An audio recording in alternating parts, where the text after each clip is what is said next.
A very good morning to all of you. Today we are going to continue our next topic, that is blood clotting. So blood clotting क्या होती है? जब हम हमारा experiment number 4 perform कर रहे थे, ओके, तो तब हमने उसमें कैपिलरी मेथड के थ्रू ब्लड कैसे क्लॉट होता है वो हमने परफॉर्म किया था.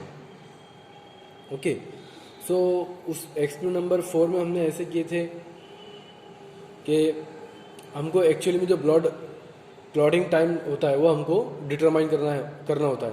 तो करना था क्या, वो कितना ब्लड क्लॉटिंग टाइम कितना होता है. ओके, तो जो नॉर्मल ब्लड क्लॉटिंग टाइम होता है वो 4 to 9 मिनट्स होता है. ओके, सो हमको पता है कि ब्लड क्लॉटिंग क्या होती है. ओके, तो जब भी हमारी वेसल्स या कहीं पर हमको चोट लगती है, ओके, जब भी हमारी वेसल्स रप्चर होती है तो कुछ मिनट के बाद आप देखते होंगे कि वो जो ब्लड होता है उसकी फ्लूइडिटी मीन्स उसका जो बहाव होता है वो कम हो जाता है. ओके, देन फिर वो एक सेमी सॉलिड मास के अंदर वो कन्वर्ट होता है. एक सेमी सॉलिड मास वहाँ पर बनता है जिसको हम बोलते हैं ब्लड क्लॉट, या फिर एक रेड कलर का सॉफ्ट जेली लाइक स्टिकी मास वहाँ पर फॉर्म होता है जहाँ पर भी हमको लगा होता है वहाँ पर. ओके, तो वो जो मास होता है, ओके, जो प्लग्स होता है जो कि हमारी ब्रोकन स्किन की जो सरफेस पर होता है, ओके, वो होता है ब्लड क्लॉट, जो कि अवॉइड करता है, मतलब जो फर्दर जो ब्लड हमारा जो लॉस होने वाला है बॉडी का वो उसको अवॉइड करता है. ओके, तो आपने देखा होगा कि वो उसे एक जेली लाइक मीन्स वहाँ पर रेड कलर का जम जाता है मास एक. ओके, तो वो होता है ब्लड क्लॉट, जो कि हमारे दूसरे जो ब्लड होता है, ओके, वो उसको रोकता है, उसको स्टॉप करता है कि हमारा दूसरा जो मीन्स जो ब्लड है वो मीन्स और बाहर ना निकले. ओके, तो वो जो होता है उसको हम बोलते हैं ब्लड क्लॉटिंग. ओके, तो ब्लड क्लॉटिंग जैसे कि हमने प्रैक्टिकल में भी उसको देखा था कि जो लिक्विड से सेमी सॉलिड फॉर्म के अंदर मीन्स एक जेली लाइक स्ट्रक्चर के अंदर वो कन्वर्ट होता है, इसको हम बोलते हैं ब्लड क्लॉट, या फिर उसको हम बोलते हैं कोगुलेशन ऑफ ब्लड. ओके, तो ब्लड क्लॉट मीन्स दो तरह से होता है, वो इन विट्रो और in vivo. Means in vivo means blood जो क्लॉट्स होता है वो आउटसाइड द बॉडी होता है, जिसको हम बोलते हैं इन विट्रो. जैसे कि हमको कट्स वगैरह स्किन पे कट वगैरह लग जाता है, इंजरीज हो जाती है. ओके, तो ये जो भी मीन्स होता है, ओके, जहाँ पर भी जो ब्लड क्लॉटिंग होती है, ओके, स्किन पे जब हमको लगता है तो वो होता है in vitro blood clots. Okay, but जो इन विवो होता है वो हमारी जो अंदर की जो ब्लड वेसल्स होती है, okay, inside the blood means अंदर की जो ब्लड वेसल्स होती है, अगर उसके अंदर क्लॉटिंग हो रही है तो वो होता है इन विवो ब्लड क्लॉटिंग. जैसे कि आपने हार्ट अटैक के पेशेंट को देखे होंगे कि जो उसको हार्ट के अंदर क्लॉटिंग हो जाता है, ओके, तो बाईपास कराते हैं उसको, तो ये होता है in vivo blood clotting. Okay, so हमको पता चल गया कि ब्लड क्लॉटिंग क्या होता है. ओके, सो ब्लड क्लॉटिंग को जो फैक्टर होते हैं, बहुत सारे फैक्टर अफेक्ट करते हैं, कि मीन्स वो अफेक्ट करते हैं बहुत सारे फैक्टर जो कि यहाँ पर दिए गए ना, उनके अकॉर्डिंग टू नंबर एंड नाम. ओके, तो जो फैक्टर होते हैं, फर्स्ट जो होता है fibrinogen, second prothrombin, third tissue factor और जिसको हम बोलते हैं थ्रोम्बोप्लास्टिन. जो फोर्थ होता है वो होता है कैल्शियम. फिर उसके बाद 5 नंबर का होता है प्रो एक्सिलेरिन. ओके, जो 6 नंबर का नहीं होता इसके अंदर, डायरेक्ट 7 होता है, तो वो होता है प्रो कन्वर्टिंग, जिसको हम बोलते हैं serum prothrombin conversion accelerator. Okay, SPCA. 8 number का होता है एंटी हीमोफिलिक फैक्टर A. फिर जो होता है 9 नंबर का जिसको हम बोलते हैं क्रिसमस फैक्टर, जिसको हम बोलते हैं anti hemophilic factor B. Okay, then next होता है फिर 10th नंबर का फैक्टर, यहाँ पर नाम नहीं दिया उसका, लेकिन वो स्टुअर्ट पावर फैक्टर होता है. 11 नंबर का होता है प्लाज्मा थ्रोम्बोप्लास्टिन, और 12 नंबर का होता है हॉकमैन फैक्टर। ओके, और जो 3rd नंबर का जो फैक्टर होता है लास्ट, वो होता है फैब्रिन स्टेबलाइजिंग फैक्टर। तो ये फैक्टर अफेक्ट करते हैं हमारे ब्लड को क्लॉट करने के लिए। ओके, ये रिस्पॉन्सिबल होते हैं कि हमारा ब्लड कैसे क्लॉट हो। ओके, तो यहाँ पर जो ब्लड क्लॉटिंग है, ओके, उसका जनरल मैकेनिज्म दिया है कि मीन्स किस मैकेनिज्म के थ्रू हमारा ब्लड बॉडी के अंदर क्लॉट होता है। ओके, तो जो ब्लड क्लॉटिंग प्रोसेस है इसको हम बोलते हैं कैस्केडिंग प्रोसेस। मीन्स जो भी प्रोसेस होती है ब्लड क्लॉटिंग की वो होती है कैस्केडिंग प्रोसेस, जो कि 4 to 9 मिनट्स की होती है। मीन्स जो नॉर्मल ब्लड क्लॉटिंग टाइम होता है हमारा वो 4 to 9 मिनट्स का होता है। ओके, तो यहाँ पर मैकेनिज्म दिया है ब्लड क्लॉट का, means step by step 4 step का है वो, मीन्स उसका मैकेनिज्म। तो एक्चुअल में ब्लड कैसे क्लॉट होता है, कैसे क्लॉट होता है, उसका एक्चुअल में मैकेनिज्म कैसे होता है, मीन्स वो कैसे ब्लड क्लॉट होता है हमारी बॉडी में, तो हम उसकी प्रोसेस देखेंगे। ओके, तो फर्स्ट स्टेप है जिसके अंदर जो थ्रोम्बोसाइट्स होते हैं, जिसको हम बोलते हैं प्लेटलेट्स। ओके, जो कि हमारे ब्लड के अंदर प्रेजेंट होते हैं प्लेटलेट्स। तो फर्स्ट स्टेप में होता है जो थ्रोम्बोसाइट्स होते हैं प्लेटलेट्स, जिसको जो कि एयर के कांटेक्ट में आते हैं। ओके, जिसकी वजह से वो थ्रोम्बोप्लास्टिन बनता है। मीन्स फर्स्ट स्टेप में जैसी थ्रोम्बोसाइट्स जो कि हमारे प्लेटलेट्स होते हैं वो जैसी एयर के कांटेक्ट में आएंगे तो वो एक सब्सटेंस को रिलीज करते हैं जिसको हम बोलते हैं थ्रोम्बोप्लास्टिन। ओके, सो थ्रोम्बोप्लास्टिन एक्टिवेट होता है। देन फिर सेकेंड स्टेप में जो थ्रोम्बोप्लास्टिन है वो एक्टिवेट होता है। देन फिर थ्रोम्बोप्लास्टिन एक्टिवेट होता है और वो प्रोथ्रोम्बिन को एक्टिवेट करता है with the help of calcium. जो 4th नंबर का जो फैक्टर है हमारा कैल्शियम। ओके, तो जो थ्रोम्बोप्लास्टिन होता है, ओके, वो प्रोथ्रोम्बिन को एक्टिवेट करता है किसकी मदद से, कैल्शियम की मदद से। ओके, तो प्रोथ्रोम्बिन एक्टिवेट होगा। ओके, प्रोथ्रोम्बिन एक्टिवेट हुआ तो वो जैसे ही एक्टिवेट हुआ, ओके, तो वो प्रोथ्रोम्बिन के अंदर वो कन्वर्ट होता है। ओके, जो प्रोथ्रोम्बिन है वो एक्टिवेट हुआ तो वो थ्रोम्बिन के अंदर कन्वर्ट हुआ। ये उसकी हुई सेकंड स्टेप। ओके, देन फिर जो थ्रोम्बिन है वो एक्टिवेट करेगा फाइब्रिनोजीन को। ओके, जिसकी वजह से क्या होगा कि जो फाइब्रिनोजीन है वो एक्टिवेट होगा। एक्टिवेट होने के बाद वो डायरेक्ट फाइब्रिन के अंदर एक फाइन थ्रेड्स के अंदर वो कन्वर्ट होगा। ओके, फाइन थ्रेड्स के अंदर वो कन्वर्ट हुए मीन्स जैसे कि हमको कहीं भी लग जाता है स्किन वगैरह पे सरफेस पे तो वहाँ ब्लड निकलना स्टार्ट होगा। ओके, देन फिर कुछ देर के बाद हम उसको दबा के रखते हैं ना, तो कुछ देर के बाद वो बंद हो जाता है। तो ये उसका मैकेनिज्म होता है कि वो कैसे बंद होता है कि फाइब्रिन एक मीन्स जाली बनाता है वहाँ पर, फाइन थ्रेड जो कि वहाँ पर आप देख रहे हैं, तो वो एक जाली बनाता है जिसके अंदर मीन्स जो हमारे सॉलिड मटेरियल ब्लड के जो कॉर्पल जिसको हम बोलते हैं आरबीसी, डब्ल्यूबीसी, प्लेटलेट्स, ये उस जाली के अंदर वो अटक जाते हैं। ओके, जिसकी वजह से वो वहाँ पर क्लॉट फॉर्म होता है। ओके, तो जो फाइब्रिन है वो एक फाइन थ्रेड बनाता है, वहाँ पर एक जाली बनाता है। ओके, देन फिर लास्ट स्टेप में क्या होता है कि जो फाइब्रिन है, जो जाली वहाँ पर बनी, ओके, तो उसके अंदर जो कॉर्पल्स है जिसको हम आरबीसी, जो भी हमारे सेल है ब्लड के solid particles, RBC, WBC, platelets, वो वहाँ पर जाके अटक जाएंगे, फंस जाएंगे वहाँ पे। ओके, जिसकी वजह से क्या हुआ कि वहाँ पर ब्लड क्लॉट होगा, ब्लड कोगुलेशन होगा। ओके, तो ये एक्चुअल मैकेनिज्म है ब्लड क्लॉटिंग का। ओके, तो ब्लड क्लॉटिंग इस 4 स्टेप के अंदर होता है। ओके, तो अगेन इसको हम रिवाइज करते हैं कि जो थ्रोम्बोसाइट से जो फैक्टर है हमारा, okay, blood clotting factor, thrombocytes means platelets, blood cells होते हैं हमारे। तो ये जैसी एयर के कांटेक्ट में आते हैं तो ये एक सब्सटेंस को रिलीज करते हैं जिसको हम बोलते हैं थ्रोम्बोप्लास्टिन। ओके, थ्रोम्बोप्लास्टिन एक्टिवेट होता है तो वो क्या करता है, डायरेक्टली वो प्रोथ्रोम्बिन को एक्टिवेट करता है। Okay, with the help of calcium.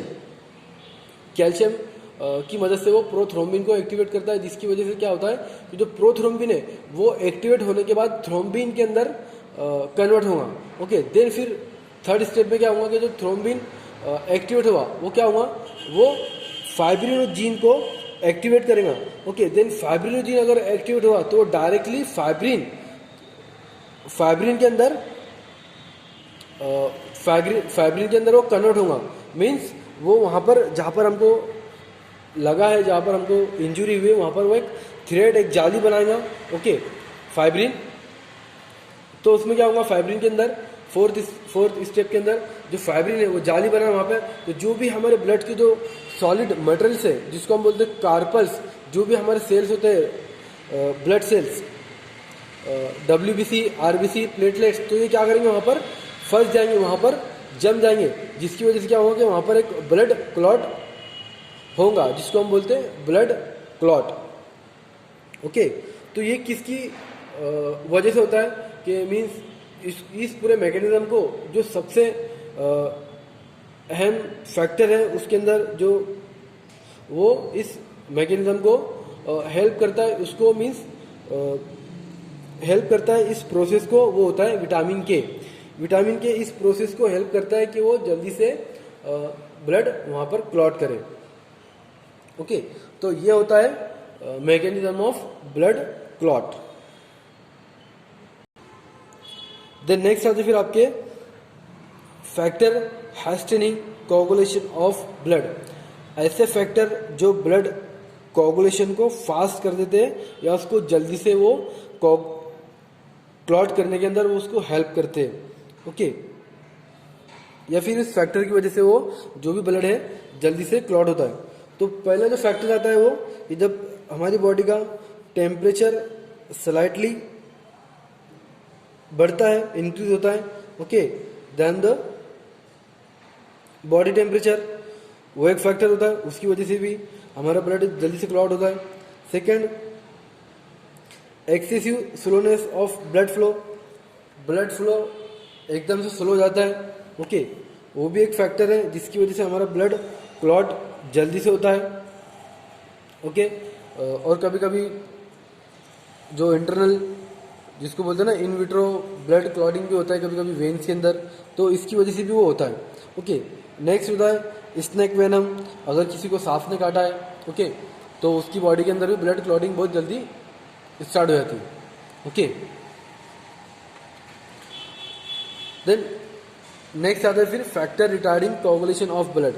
Okay, तो उसमें जो पहले फैक्टर आता है वो लो टेम्परेचर की वजह से, देन फिर contact of blood with smooth surface, अगर ब्लड स्मूथ सरफेस के कॉन्टैक्ट में आता है उसकी वजह से भी होता है। ओके, देन फिर जैसे कि सोडियम और पोटाशियम सिट्रेट हमारे ब्लड के अंदर प्रेजेंट होता है।